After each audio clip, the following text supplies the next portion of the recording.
24 counting day magic June 4 ചൊവ്വാഴ്ച രാവിലെ 5 മണി മുതൽ.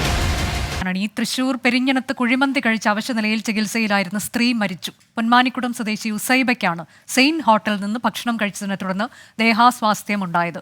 തൃശൂർ മെഡിക്കൽ കോളേജ് ആശുപത്രിയിൽ ചികിത്സയിലായിരുന്നു. ഹോട്ടലിൽ നിന്ന് ഭക്ഷണം കഴിച്ച 180ഓളം പേർക്ക് ദേഹാസ്വാസ്ഥ്യമുണ്ട് എന്നാണ് പരാതി. ശനിയാഴ്ച രാത്രിയാണ് ഹോട്ടലിൽ നിന്നും പാഴ്സൽ വാങ്ങിക്കഴിച്ച ഉസൈബ് ഉൾപ്പെടെ 4 പേർക്ക് ദേഹാസ്വാസ്ഥ്യമുണ്ടാകുന്നത്. ഇവരെ പെരിഞ്ഞനം സാമൂഹ്യാരോഗ്യ കേന്ദ്രത്തിൽ പ്രവേശിപ്പിച്ചു. എന്നാൽ സ്ഥിതി മോശമായതിനെ തുടർന്ന് ഉസൈബയെ ഇരിങ്ങാലക്കുട ജനറൽ ആശുപത്രിയിലേക്കും പിന്നീട് തൃശൂർ മെഡിക്കൽ കോളേജ് ആശുപത്രിയിലേക്കും മാറ്റുകയായിരുന്നു. ചികിത്സയിലിരിക്കെ പുലർച്ചെ 3 മണിയോടെയായിരുന്നു മരണം.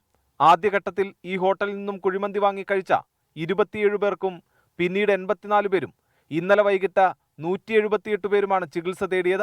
പനിയും ഛർദിയും വയറിളക്കവുമായിട്ടായിരുന്നു ഭൂരിഭാഗം പേരും ചികിത്സ തേടിയത്. സംഭവത്തെ തുടർന്ന് ആരോഗ്യവകുപ്പും ഫുഡ് ആൻഡ് സേഫ്റ്റിയും പരിശോധന നടത്തി ഹോട്ടൽ അടച്ചുപൂട്ടിയിരുന്നു.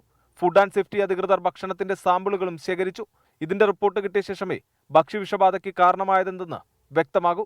വൃത്തിഹീനമായ സാഹചര്യത്തിലാണ് ഹോട്ടൽ പ്രവർത്തിക്കുന്നതെന്ന് ആരോഗ്യവകുപ്പ് അധികൃതർ പറഞ്ഞു. ഹോട്ടൽ അധികൃതർക്കെതിരെ നിയമ നടപടി ഉൾപ്പെടെ സ്വീകരിക്കുമെന്ന് ആരോഗ്യവകുപ്പ് അറിയിച്ചിട്ടുണ്ട്. 24 തൃശൂർ. വിധി ദിനത്തിൽ 24 മാജിക് ജൂൺ 4 ചൊവ്വാഴ്ച രാവിലെ 5 മണി മുതൽ 24-ൽ.